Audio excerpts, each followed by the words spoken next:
Think about what we're used to nowadays with modern web design.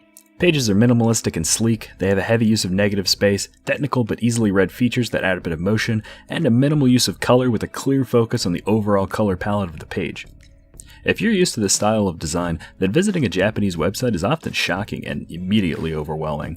Everything is boxy and rigid as if you've just time traveled back 10 years in web design. There's a heavy use of vibrant and diverse colors which creates eye-catching features that interrupt any sense of color uniformity. There's a lot of text in a very small area accompanied by low-resolution images packed closely together. This close proximity means that negative space is generally not utilized. It almost starts to remind you of something. Now, it's clear that the stark divide between Japanese and Western web design comes from a cultural difference rather than any kind of technical limitation. Big foreign companies like Starbucks will often have their Japanese website localized for the Japanese audience. That being said, Japanese web design has been rapidly modernizing over the course of the past 2 to 3 years, but why was it like this in the first place? Put simply, the Japanese language can't use the same efficient text encoding that English can. Because of this, it was way more efficient to not run your website with text, but with images with text just baked into them. And it was really important to maximize that efficiency, since Japan was a huge pioneer of early mobile phone and cellular network technology, so they needed well-optimized websites that people could use on those 90s flip phones. It actually worked out pretty well, since Japanese people were already used to this design style on advertisements, signs, and newspapers. That immediately answers some questions. Things are boxy and clustered together without negative space because the web programmers were trying to keep the site as optimized as possible. Even though Unicode and modern computing has eliminated this technical hurdle, a lot of websites are still designed like that, even if they're actually just loading in text.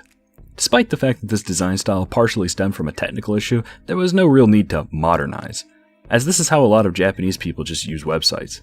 In general, companies will set up their websites as a big online flyer with the hopes that something catches your eye and you'll follow up on it.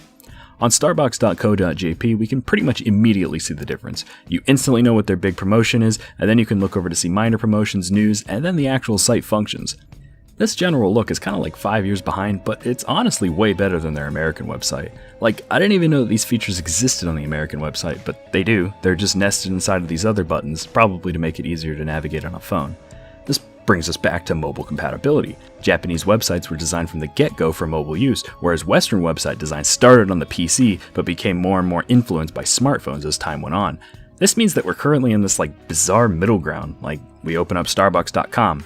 Immediately, the first promotional element isn't even fit on the screen, and it just looks like everything is scaled to fit horizontally. I have a 24-inch monitor, so this is just uncomfortable to look at.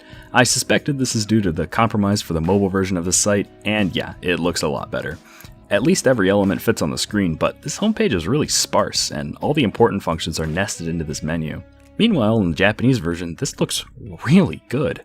I think the blocky design works really well to convert these horizontally aligned elements on the desktop version into a vertical alignment that's more natural for the screen of the phone. This might be visually behind by about 5 years, but this is leagues ahead in functionality. Unfortunately, this blocky design seems to be falling out of style somewhat, as Japanese websites have been rapidly modernizing in design over the past 2 to 3 years. This is likely due to Japanese people getting increased exposure to Western web design via websites like YouTube, Twitter, Amazon, and oops, not that one. Japan seems to have a large talent pool for skilled web scripters, which was originally responsible for Japanese websites having a ton of Flash-based features. This large talent pool means that Japanese websites are very intricate and feature-heavy, which as a Westerner is honestly kind of overwhelming in its own way. What's this one? Oh. It's spin the chocolate, okay? Alright. Okay. What? Something wrong. Who's this guy? Alright. Thanks, buddy. Got a cat? Okay. Alright. That's, Oh!